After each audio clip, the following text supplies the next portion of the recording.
Okay, so again, welcome to the Canticle of Brother Sun. It's through Chiara Center. Chiara is Claire in Italian, so it's very fitting that we should, at this Franciscan Center, celebrate this great epic poem. I'm going to begin by sharing a screen.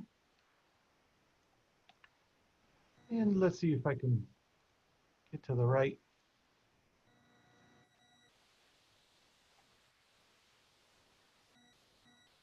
When Francis, I'm going to be skipping around from different times of his life.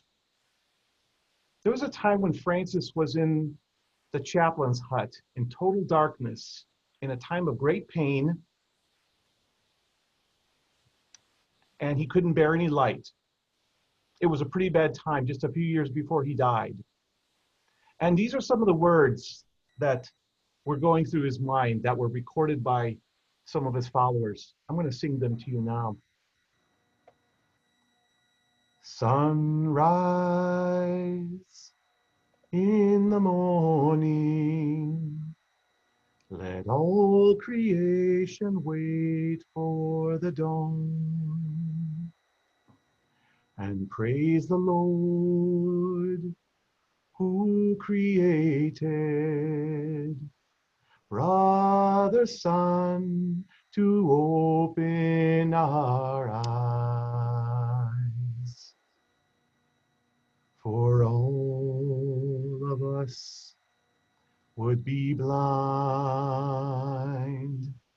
if not for the light of the Lord.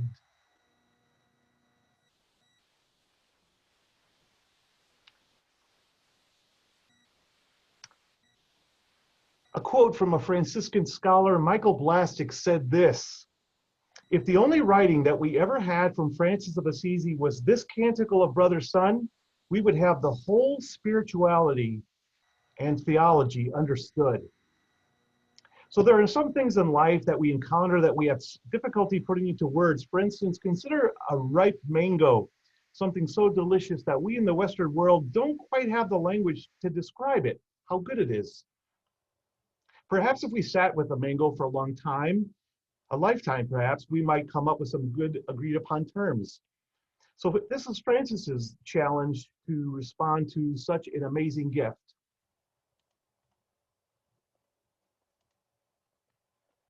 Francis did what we all try to do: put words, song notes, images, dance moves, feelings together, seeking to connect God's great gifts to his smallness.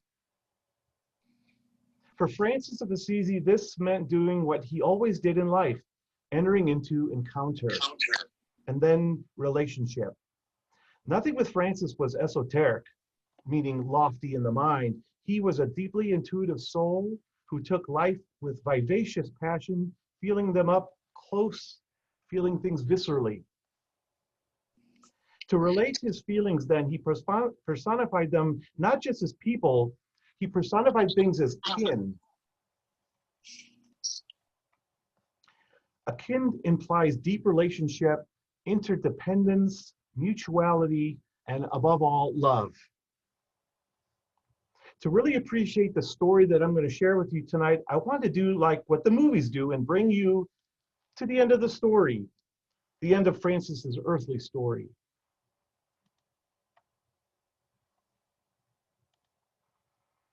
In December of 1223, Francis was in Greccio, Italy with Brother Leo to stage yet another play, The Nativity. It is crucial that one knows how Francis was utterly taken with the notion of the incarnation, God become flesh. The little moment, in a sense, becomes the theological point of singularity. That's what science says the Big Bang emerged and exploded from, that caused the Big Bang. The point of singularity within the Franciscan theology is the incarnation. You have to understand from a Franciscan point of view that love was always the reason that God was going to come into human existence, to walk the earth as we all have as humans, to embrace it and feel it up close, to be subject to the fullness of it as a human being among all other creatures. These truths are why Francis placed himself as a proxy, if you will, for all people to long for this proximity to love. This scene at Greccio is a crucial moment. It's really a bookend moment of what is to come, so I want to explain. So here at the Mother House, there's a grand church, and in the church is this nativity that the sisters commissioned. So when I'm talking to visitors, I take the liberty of presenting a key Franciscan understanding of the incarnation when standing here with these terracotta figures. The great Franciscan theologian John Duns Scotus was very clear to say that basically Jesus was not God's plan B for humanity. As if we had blown it and Jesus had to get down here to clean up humanity, clean up our mess. No, love, not the sentimental love, but the love with the big shoulders that can bear the weight of our sorrow of humanity. Love was always the reason that the Christ was manifest in human form to become manifest. However, with that said, my arms would go from this, I would gesture to the nativity, and I would move my arms across the whole expanse of the church to the other side where there was this massive cross. And I would say, although love was always going to come, love goes the distance. Love goes to the cross to meet us in our lowest spaces and to raise us up to our full stature when we were bent low. So look, there's the smallness of the Christ, again, the point of singularity of the Big Bang, and then on the other end is the fullness of love that went the distance. Francis had grown so utterly transfixed upon the Christ. This is so crucial for us to understand. That Christ he first saw at San Damiano and all throughout his life in the degradation of lepers, the degradation of crusading violence and war, and also the self-pouring out of self for the good of others, from others like Claire. He wanted more from life. He wanted to be like this Christ.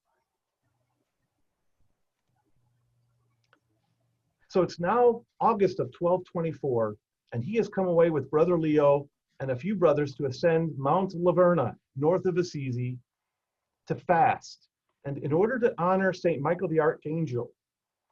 In a deep mystical moment of this longing that had culminated over a lifetime, Francis is asking for an indelible mark to be so permeated with the Christ, his divine template, if you will. And so on September 14th, Francis receives the stigmata. He receives the wounds of Christ on his side, his hands, and his feet. It's a mystical occurrence of an embodiment of that which we desire in our lives, which Francis so desired.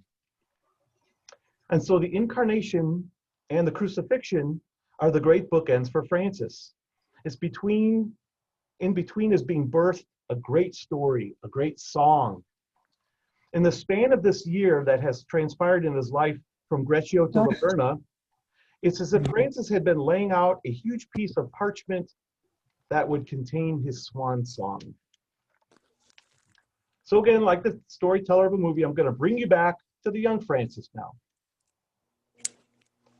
Again, if I can remind you to please mute yourselves if you haven't already. Thanks. As a youth, he's accompanying his father Pietro Bernardone on business trips to France when he would encounter the troubadours. The texts of the troubadour songs dealt mainly with themes of chivalry and courtly love. Most were metaphysical, intellectual, and formulaic. Many were humorous or vulgar satires, much as if Stephen Colbert or Noah Trevor today might make us laugh about politics. Francis would have heard the troubadours in France and may have inspired him as one who staged plays and wrote poetry in his days of revelry. Francis staged plays and wrote poems. That's what he did when he wasn't partying.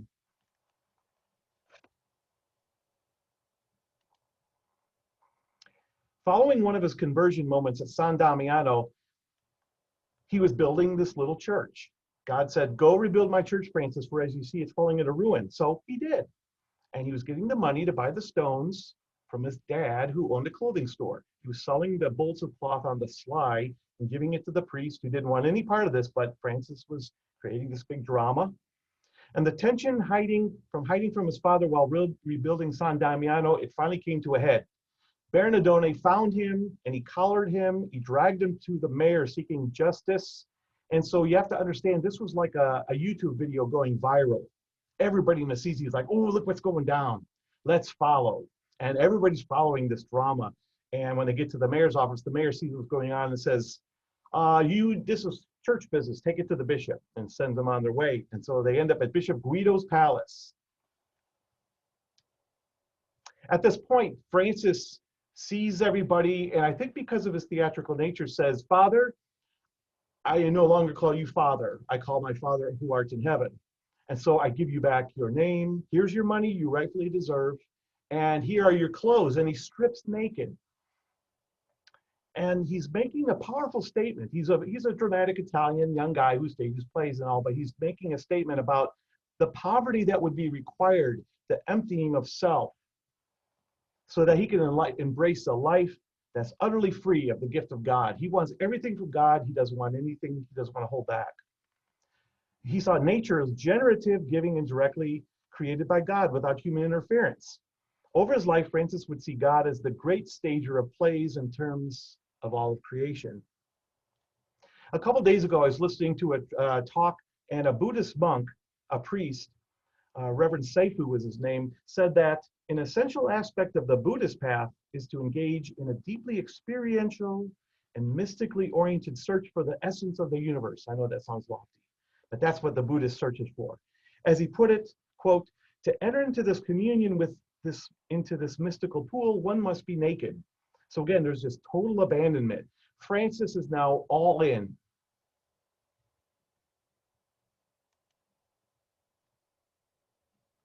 Now we're back to 1224.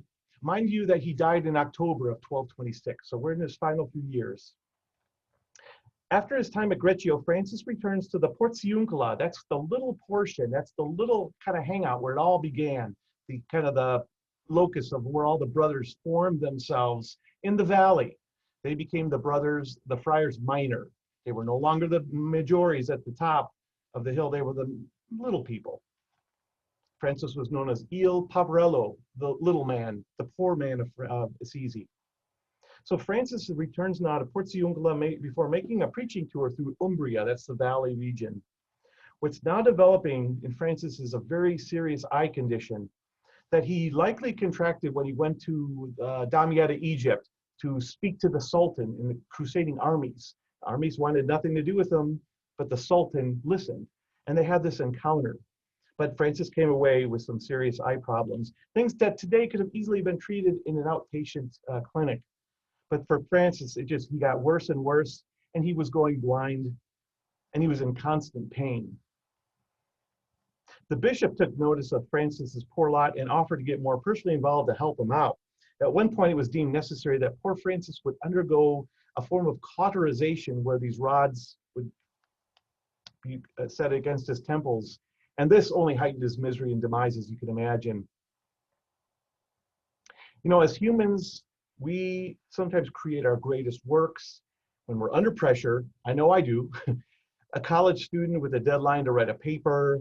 Beethoven wrote his great Ninth Symphony when he was going deaf.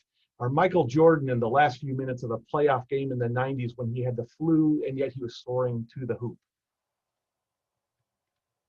All of this was the scene I wanted to lay out because now we're going to move into the canticle. That's a word for the song that's composed in 3 stages. It wasn't all done at once. So in the winter of 1224 and 1225, Francis composed the first 9 verses when staying at San Damiano now. He's back to where it started with Clare. Lady Clare's taking care of him. He's staying in a chaplain's hut behind the monastery, and the source documents that Francis is well written about.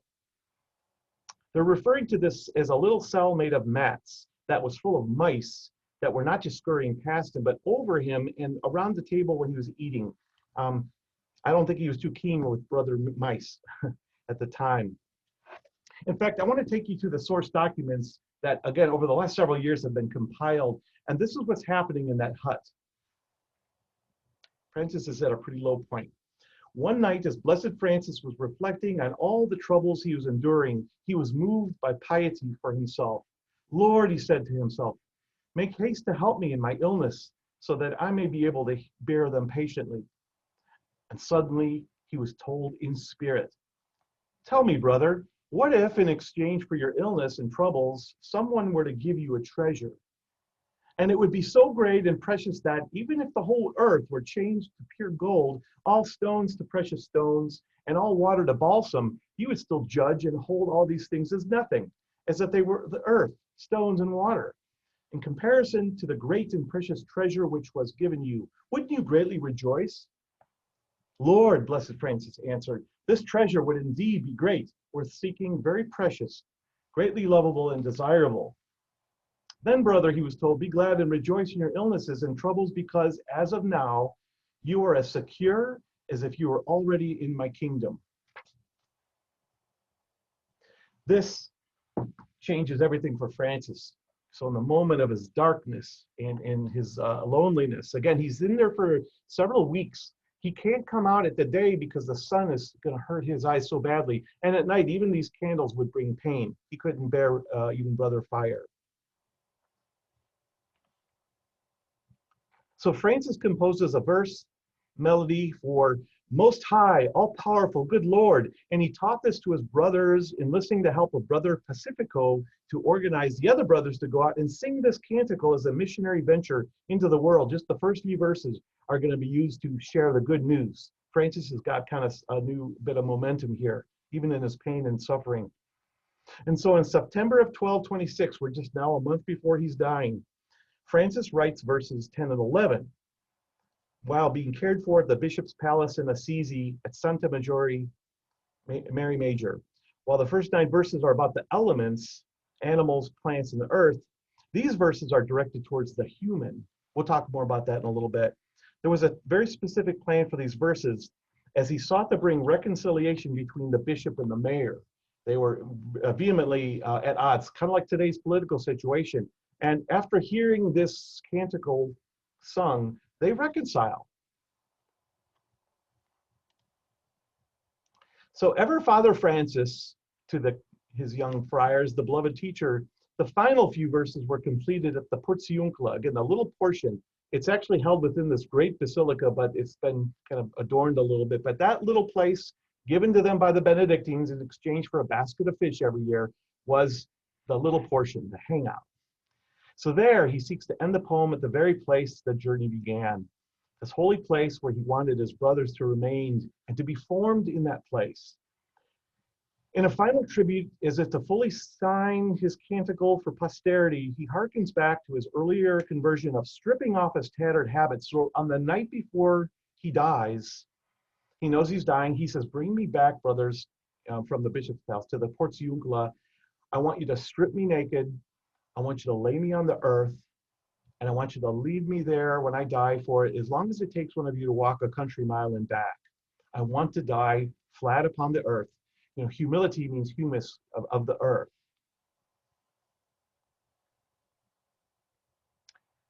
And so about the main parts of the canticle, I'm going to go ahead and actually introduce you, and we're going to go over it a little bit at a time.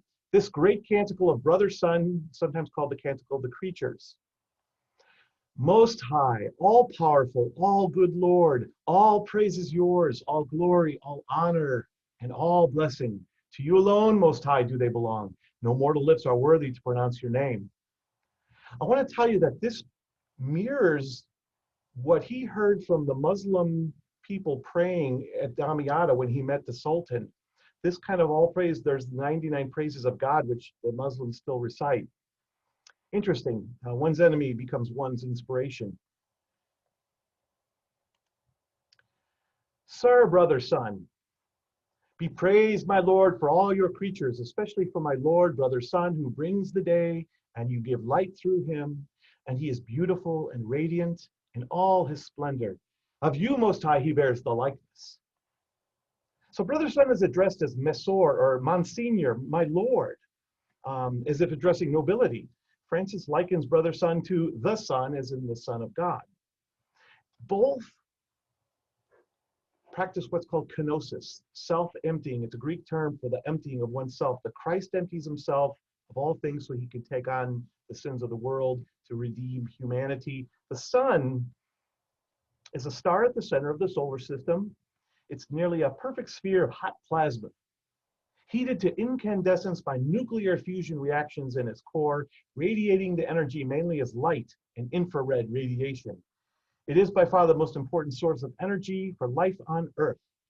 In its core, the sun currently fuses about 600 million tons of hydrogen into helium every second, converting 4 million tons of matter into energy every second as a result. And this energy, I love this, which can take between 10,000 and 170,000 years to escape the core, is the source of the sun's light and heat. Francis saw a connection between the great Christ, Jesus, and the brother sun. So the sun empties himself and lights the way. The sun, Jesus, is constant and gives life to all things too. It's a very powerful witness for Francis to begin the canticle with this tribute to the very brother whose race actually caused him so much pain. There's a really interesting dynamic going on. Sister moon and stars, be praised, my Lord, for sister moon and the stars. In the heavens, you have made them bright, precious, and beautiful. Sister moon depicts various moods and movements with changing light patterns. Unlike the blazing sun, we can gaze upon the moon, just as Francis and Clare gazed upon the Christ, upon the San Damiano cross, a focal point for them. Sister moon is in a sense naked before our gaze, which struck Francis as a form of her poverty that he could relate to. The moon is lit only by the grace of the sun, S-U-N, and Francis related to how he could only burn brightly and reveal God's love and light by God's divine power. Like the moon that can only be seen by the light of the sun, a Jesuit priest just a few weeks ago, a theologian and Jesuit priest, read Pope Francis's just released document called Fratelli Tutti, and he responded with Umuntu Nagumuntu Nagabantu. This saying exists in various forms of Southern Africa, Africa's Bantu languages, and translates as this: a person is a person through other persons, or I am because we are. Strikingly, Pope Francis's encyclical letter contains an equivalent. Each of us is fully a person when we are part of a people. At the same time, there are no peoples without respect for the individuality of each person. In other words, we are all brothers and sisters. Francis just, again, he intuited all of these things. He was not an educated person beyond a few years of early education. So we have brother sun and sister moon. Brother wind, be praised, my Lord, for brother wind and for air and clouds and clear skies and all weather, through which you give your creatures sustenance. Francis long left the comfort of a posh home when he was young and was regularly exposed to the elements now in his poverty. Rain, heat, cold, and storm. These would become his tutors in the school of poverty as he felt their harsher treatment. And yet he saw the unseen power of God in the wind that made things move. As such, there's a powerful pneumatic quality that points to the movement of the Holy Spirit that moves unseen, but yet you feel its power. In the great creed recited by Christians, we believe in what is seen and unseen. At the time, Francis would not have known where the winds originated, but these helped him to feel the elements in a potent way. Again, Francis was very experiential. And so the wind was a natural brother. Sister water, be praised, my Lord, for sister water. She is very useful and humble and precious and pure. No doubt Francis related to sister water for her fidelity in always finding the lowest spaces to inhabit. Think about that, how water just goes down. Sometimes that's a problem if you have a basement, but it's a good thing for the earth. Like the Christ, she's readily taking on the degradation of our waste. She nourishes our crops and replenishes our bodies. Francis so valued water, one story is told that he once took some wash water that he had washed his face with, and he made an extra effort to pour it into a place where no one would walk over it. The same reverence reminds me that unique plumbing arrangement that you'll find in a Catholic church. It's called a sequarium. This is a sink actually dedicated only to allowing that water used to wash the sacred vessels at Mass to go directly into the earth. No plumbing, sewer system. It's a pipe that goes straight into the heart of the earth. Water's obedience and utter essential nature reminded Francis of Lady Clare, who described herself as the little plant of Francis. In serving God, Francis joyfully identified with how water could be so malleable, so as to be present as liquid, mist, and ice.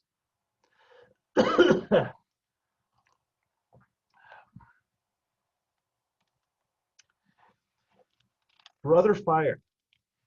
Be praised, my Lord, for Brother Fire, through whom you brighten the night. He is beautiful and cheerful and powerful and strong. Like Sir Brother Sun, Brother Fire has just been the instrument of so much of his own pain. Just prior to his cauterization, Francis spoke to Brother Fire as if a benevolent physician with whom he hoped he would be treated kindly by. Francis disliked putting out a candle or a fire and would lay the still burning logs of a fire that was done on the ground as if he was putting children to sleep. When living at the Portiuncula, a fire broke out on a blanket that Francis refused to put out for sheer reverence of the fire. His friars put it out. Even in his pain, he was unable to bear the light of fire at night, so he truly made peace with a brother who had caused him so much harm. Instead of dwelling on the danger and pain related to Brother Fire, he preferred to recall the many times they would abide together as close kin, perhaps as fellow dancers. Sister Earth, our mother, be praised, my Lord, for our sister Mother Earth, who feeds us and sustains us and produces various fruits with colorful flowers and grass. The use of the term Sister Earth, our mother, is a broadening of this kinship notion of Francis's to a maternal level. Following the embrace of the penitential life, it was called, Francis had a great love for hearing scripture, and he would have meditated upon the creation story in Genesis, about how the earth's fecundity and beauty was part of God's plan. His own praises of God, he wrote to Brother Leo when he was at LaVerna in 1224, it depicts God as the Lord and King of heaven and earth. So if God is king of the earth, he expected all his brothers to demonstrate a fealty to God by honoring the kingdom that is the earth. Francis had a great love for Mary, the mother of Jesus, and felt a deep sense of her connection with the earth. Now, Thomas of Celano, one of the great writers of the Franciscan story early, tells us how Francis would go off to abandoned places, but particularly to caves, such as in Carceri on Mount Subasio, just outside Assisi, and at LaVerna to pray. As the author Mircea Eliade explains, to penetrate into a labyrinth or a cave or a cavern was the equivalent of a mystical return to the mother, an end pursued in the rites of initiation as well as in funeral obsequies. In this way, Mary more powerfully became Francis's refuge and mother. There's a real connection there for Francis. These are the next verses that Francis wrote when in the presence of the bishop and the mayor. Be praised, my Lord, for those who forgive for love of you and who endure sickness and affliction. Happy those who endure all of this in peace, for by you, Most High, they will be crowned. In these verses, the human is finally brought into the great canticle. And he answers the question, what is the human to do in all of this? As Francis witnessed himself, we humans were to bear the trials and tribulations and the sufferings that we encounter all throughout our life. Yes, it is our task to bear all human degradation with love, so much so that we offer pardon and peace to others, to ascend to these great virtues. So as Francis soaked up the words of Jesus, these are given preeminent placement in his canticle. He remembered Jesus saying, be perfect as your Father is perfect. Not my will, but your will be done. Father, forgive them. They know not what they're doing. So in our own life, we accept what we must, how we must deal with the human condition. We work within the midst of it. We praise God through it, and then we forgive as God forgives. This is the core of the human condition. So if we can do this, we can accept and even embrace death not as a monster, but as a sister who carries us as sister death to God, as a gift at a time when we need such comfort.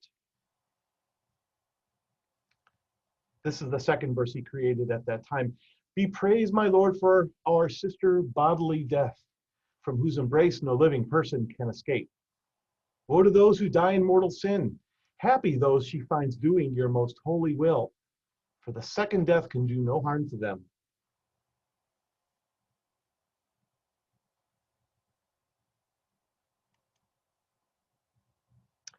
His final stanza is just an epitaph, if you will. Praise and bless my Lord and give thanks to serve him with great humility. It's a distillation of who he was. His final words to his brothers were, I have done what was mine to do. May Christ show you what is yours to do. He's handing over the torch. So some final thoughts then about this great canticle. Francis can best be called a mystic in that he is a seer of things, of ordinary things, the interrelationship of grace between God, human, and all creation. Francis sees this in the tiniest of elements, a drop of water, as well as from a burning star called the sun. Indeed, the canticle is a potent, I'm trying to think of it, an augmentation or a magnification of what delighted him so much about God. Francis sees all the connections of everything interplay, and that's why he's so popular today, because science is even showing more of this. Francis would have loved modern science. Ultimately, the canticle is about unity, the unity of God, humanity, all creatures, elements, and all that comprises this expanding cosmos. Again, Francis could only intuit these things. Even though he intuited them, thinking about how they were moving through their fulfillment in God, I'm mindful of the French Jesuit priest paleontologist, and he's called a mystic as well, Teilhard de Chardin. He identified this as our journey towards God, moving towards what he called the Omega point. You know, Christ is the Alpha and the Omega. We're all moving towards this Christ. Paul said this in Corinthians, when everything is subjected to him, to God, then the Son himself will also be subjected to the one who subjected everything to him, so that God may be all in all. There's a completion here. There's a completion in this canticle. I mentioned that it was a large piece of parchment that was being held flat by the incarnation and the crucifixion, again, the Greccio and the LaVerna moments, that would contain the canticle. Some have actually criticized the canticle for not mentioning Jesus, but in truth, here's the big takeaway. It is the Christ that is the parchment. The Christ, the universal Christ that Richard Rohr is writing about today. Francis has offered us a living exposition of the Christ. It's a much bigger God than we've ever imagined, this Christ. It is only such a Christ that contains the massive praise, content that Francis offers the world, something very big.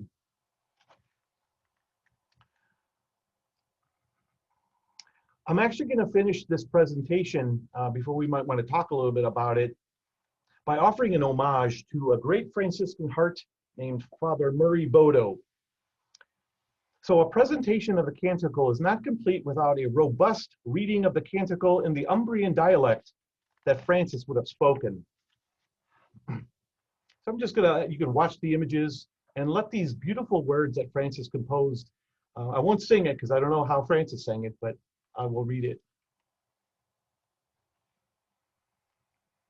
Altissimo, omnipotente bon Signore, tue sole laude, la gloria, et l'onore, et one benedictione. Ad te solo, altissimo se confano, et nullo homo ene digno temento vare.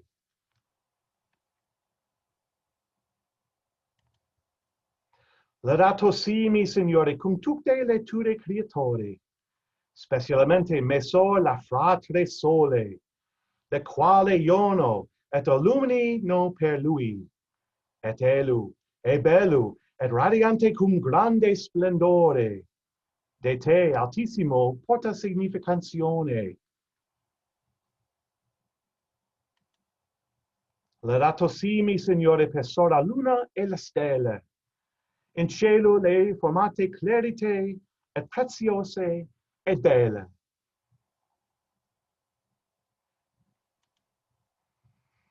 Laudato si mi Signore per fratre vento, et per ere et nublio et sereno et ogni tempo, per lo quale alle tue creatore dai sustentamento.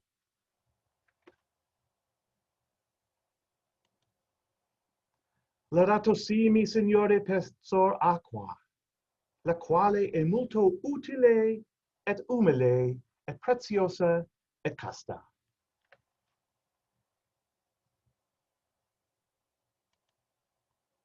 Laudato si mi Signore per fratre focu, per lo quale en illumini la nocte, et elo, et bello, et iacundo, et robustoso et forte.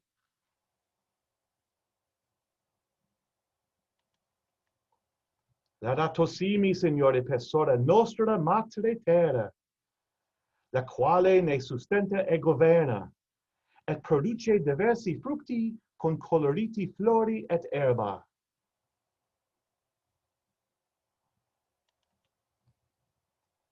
Laudato si mi Signore per quelli che perdonano per lo tua amore, et sostengo in formate e tribulazione. Beati quelli che le sosterranno in pace, cade te, altissimo, saranno incoronati.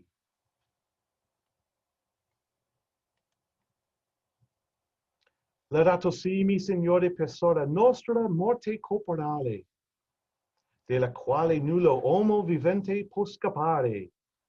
Guai a quelli che morano nella pecata mortali. Beati quelli che trovara nella tue santissime volontati, che la morte seconda non la farà male.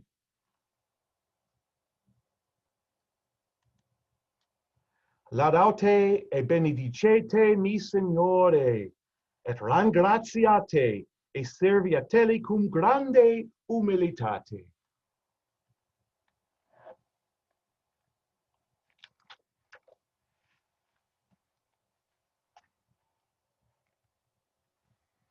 Before I end the PowerPoint, I just want to point out my thanks. On the left is Father Eric Doyle, the author of this fantastic book I've been reading. It's called St. Francis and the Song of Brotherhood and Sisterhood. It's considered an epic book about the great Canticle. And he goes deep into the meaning of Francis and he expounds it into the day. Down in the middle is Sister Kathleen Warren. She's the director of Office of Women's Religious in San Diego and an enthused Franciscan scholar who met with me on Zoom. She's been here to present on Clare. And that's Sister Renita Brummer. Some of you might recognize her. She is the Minister General at the Franciscan Sisters of Our Lady of Perpetual Help in St. Louis. And she's the former program director here at Chiara Center. And she's a friend, and it was through her help and inspiration that got me here. In fact, she was the one that kind of almost insinuated, okay, you're doing a presentation on the window, and you're going to do a presentation on the Canticle. I think you need to kind of break that up. And so I did. So out of respect to the Franciscan heritage, to Sister Renita, I offer you this presentation. Good, you're still there. This is a great gift that Francis has given us, and I would love for you to share your insights, what it is that emerges from within you as you have heard this great poem. This is a time we can share. Just wave your hand and I'll call on you, okay? And be sure to unmute yourself.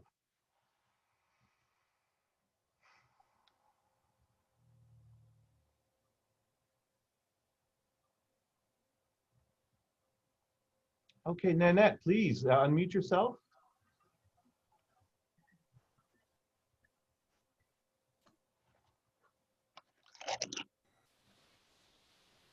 Okay. I absolutely loved what you said about the universal Christ being the parchment that the Canticle was written on. That just hit me, because I've read Richard Rohr's book several times. I went to the conference. That whole thing just kind of And I actually, what I did this summer was I had a couple of friends come over, and we would do prayer time in the garden, because that's what I do. That's my spirituality is here in the garden. And we do prayer time in the garden, and then we start our prayer time with the canticle. Beautiful. I love that idea. Thank you, Nanette. Margaret, hello. Hello, yeah. I had when I was on a pilgrimage in Israel, we were up on the northern area near Dan, where the springs are and the water. And it is just a rush of water. And all I could think of was the canticle. All I could think of was realizing, it's just my transposing the experience. But it felt like when I read the canticle and I come to the one about the water, I'm immediately transported back there, and I hear the rush of the water.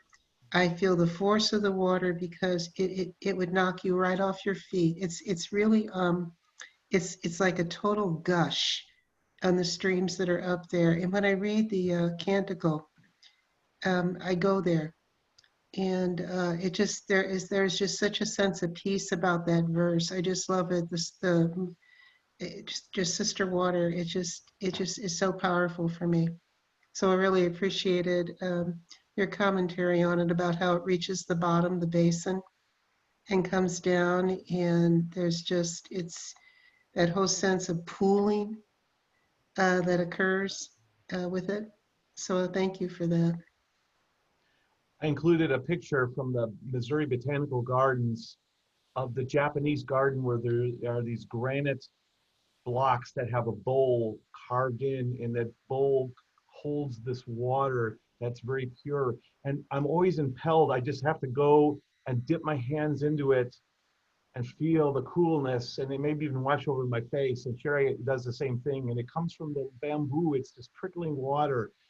I feel like I'm in the presence of Sister Water in a special way. Sherry, you want to unmute yourself?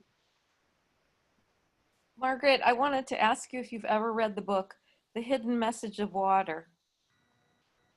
Oh, it's fascinating. It's written by a Japanese scientist, Dr. Masuro Emoto. Masuro Emoto. And he spent his life studying water, different water from different places. And the power, our bodies are made up mostly of water, and just the power of our thoughts and our intentions, and we could say the power of prayer, and and what he would do is he would study the water in the crystallization process as it was frozen. And I think you would really love the book. And the name again of the title? The Hidden Message of Water. Okay, thank you. And it changed my relationship to water totally. Every night when I wash myself, I thank Sister Water for being there, because we treat water so violently. Water doesn't take right angles. Water meanders, and we put water through these series of pipes. And so by the time it gets to us, it's been, maybe it's not violent, but it's not the natural, it's, you get my drift. But anyway, every night I thank Sister Water, because even kings and queens in their palaces just 100 years ago never had the luxury of, bathing in nice hot water, warm water, or, flushing away waste, or having running water. And, it's like what Sister Jane was saying, AKA Sunshine, when I think it was you, when you sat down to eat your food and you were wondering how many hands went into putting it on, bringing that to you. And now when I have water in my house, I just think of the massive journey that it went through to get to serve my needs, So I always say a prayer of gratitude, just like before I eat. Thank you, Sherry.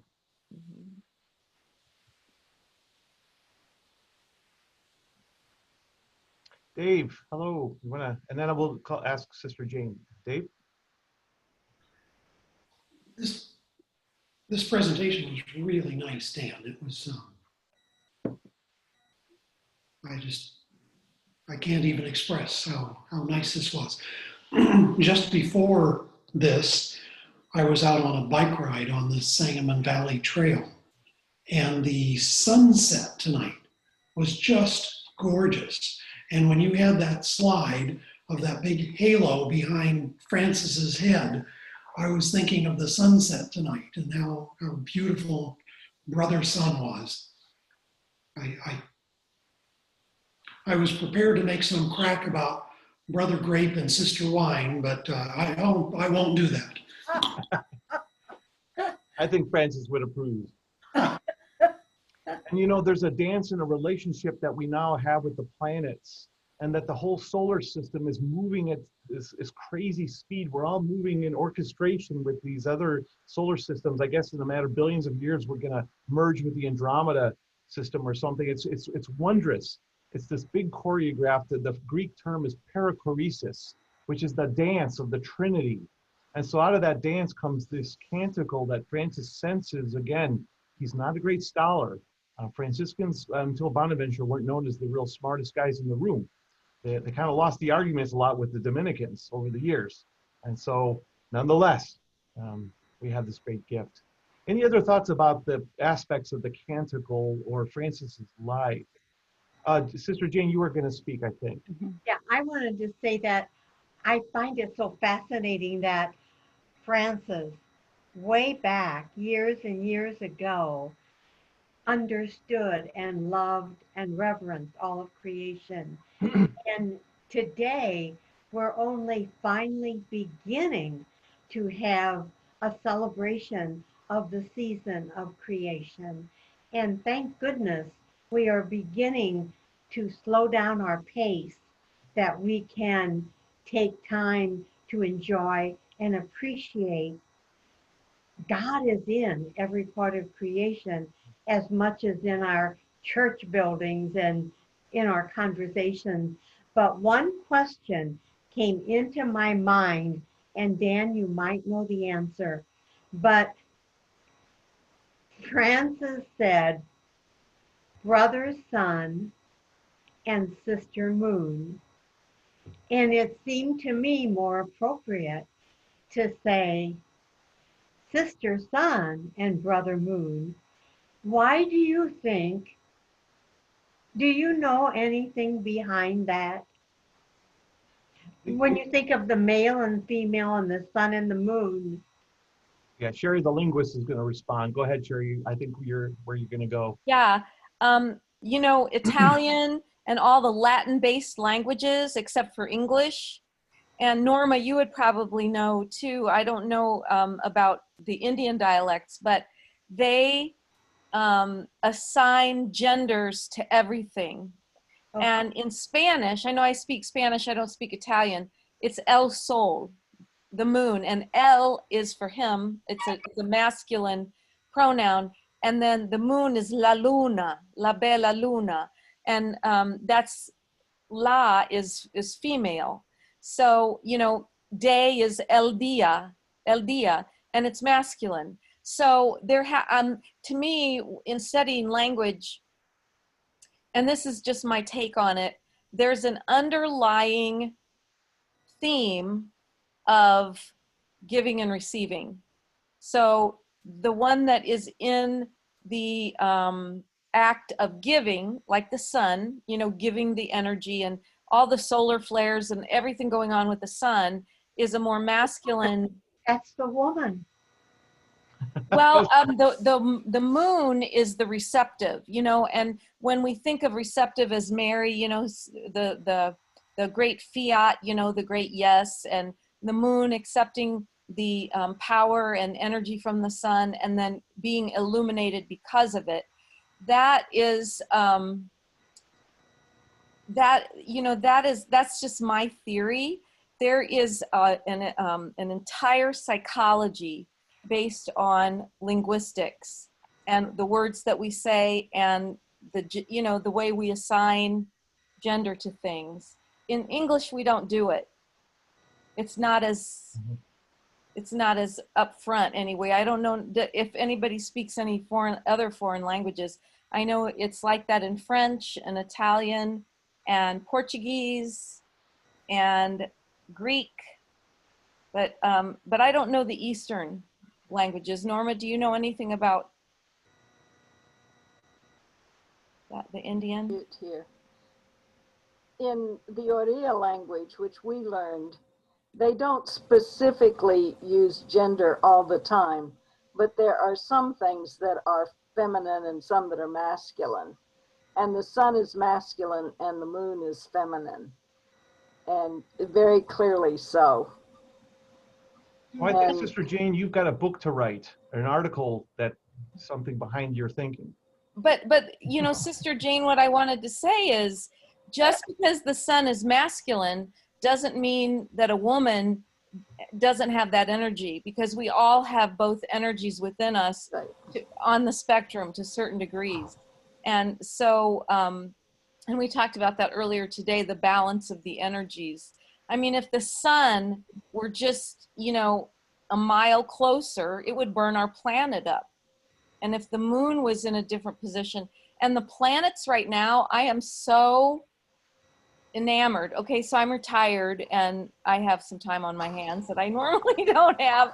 And I am so into the constellations and the planets and the movements of the planets.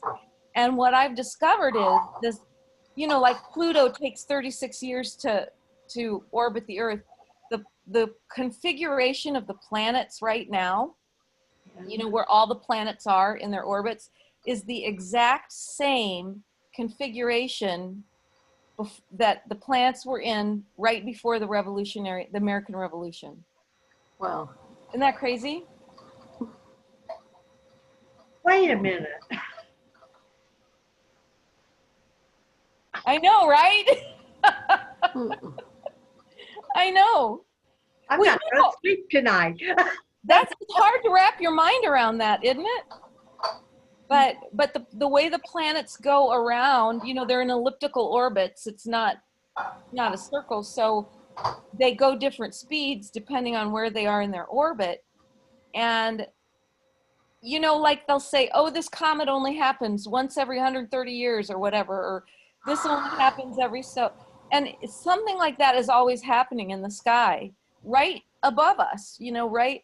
And to me, in my belief, that's, I call it planetary energies, and I try to work with those because, you know, the moon, oh my gosh, as a school teacher, I could tell you without looking that it was a full moon, you know, and like police stations and stuff say what happens on a full moon. But I really think that the geomagnetic energies of the planets affect our atmospheric conditions too. I don't know. I could be totally wrong. I think that's a whole nother presentation. So yeah, it's fascinating. Yeah. But I mean, what I'm saying is Francis was so aware of all of this, you know, just like Teilhard de Chardin. I mean, they were so ahead of their times. You know, they were quantum physicists in disguise. Becky, we're going to close with you for the last comment. So go ahead and unmute. Well, it isn't a comment. It's a question. Sherry, has that happened in between this alignment that you said was the same now as it was before the revolution? Yeah. Is that the last time it happened? Yeah. Yeah. And I believe, I could be wrong, I'm not a historian, but I believe it was also, the planets were also in these positions right before the French Revolution, which was, I don't know how many years before that was. So hold on to your stars, everybody. It's a wild ride. There's stars. In God we trust. Okay, I want to thank you all for, we're going to sign up pretty soon. Everybody give a nice joyful Franciscan wave before I